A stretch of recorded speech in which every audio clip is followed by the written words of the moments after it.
ജനകീയ സമരസമിതിയുടെ ആരോപണങ്ങൾ വ്യാജമെന്ന് Aashirvad plywood company. വല്ലം ചൂണ്ടിയിൽ പ്രവർത്തിക്കുന്ന ആശീർവാദ് പ്ലൈവുഡ് കമ്പനിക്കെതിരെ ജനകീയ സമരസമിതി ഉന്നയിച്ച ആരോപണങ്ങൾ അടിസ്ഥാനരഹിതവും വ്യാജവുമാണെന്ന് വാർത്താ സമ്മേളനത്തിൽ കമ്പനി ഉടമ ബിസ്മി നിഷാദ് അറിയിച്ചു.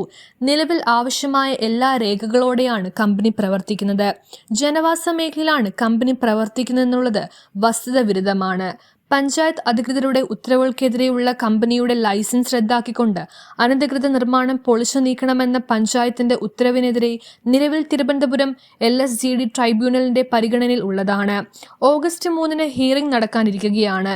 ഇതിന്റെ അപ്പീലിൽ അന്തിമ വിധി വരുന്നതുവരെ പഞ്ചായത്ത് ഉത്തരവുകൾ തിരുവനന്തപുരം LSGD ട്രൈബ്യൂണൽ സ്റ്റേ ചെയ്തിട്ടുണ്ടെന്നും LSGD ട്രൈബ്യൂണലിൽ കമ്പനി കാര്യങ്ങൾ പരിഗണനയിലുള്ളതിനാൽ ഈ വിഷയത്തിൽ കൂടുതൽ പരാമർശങ്ങൾ നടത്താൻ കമ്പനിക്ക് പരിമിതികളുണ്ടെന്നും കമ്പനി ഉടമ പറഞ്ഞു.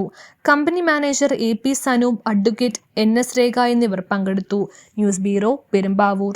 ഡിഗ്രിയോ ഡിപ്ലോമയോ എന്തുണ്ടായിട്ടെന്താ, കാര്യങ്ങൾ ജോറായി നടക്കണമെങ്കിൽ നല്ല ജോലി, മികച്ച ശമ്പളവും 100% പ്ലേസ്മെന്റ് അസിസ്റ്റൻസോട് കൂടി ഇന്ത്യയിലും വിദേശത്തും മികച്ച തൊഴിലവസരങ്ങളുള്ള NCVT സർട്ടിഫിക്കറ്റോട് കൂടിയ ഫിറ്റർ കോഴ്സ്, ടാറ്റ സർട്ടിഫിക്കറ്റോടെ ഓട്ടോമൊബൈൽ ടെക്നീഷ്യൻ കോഴ്സ്, കേന്ദ്ര ഗവൺമെന്റ് അംഗീകൃത സർട്ടിഫിക്കറ്റോട് കൂടിയ വെൽഡർ കോഴ്സ്, കൂടാതെ വനിതകൾക്കായി കേന്ദ്ര ഗവൺമെന്റ് സർട്ടിഫിക്കറ്റോട് കൂടിയ വളരെ കുറഞ്ഞ ഫീസിൽ ബ്യൂട്ടീഷ്യൻ കോഴ്സുകൾ ഇനി ജൂബിലി മെമ്മോറിയൽ പ്രൈവറ്റ് ITI നിന്നും പഠിക്കാം.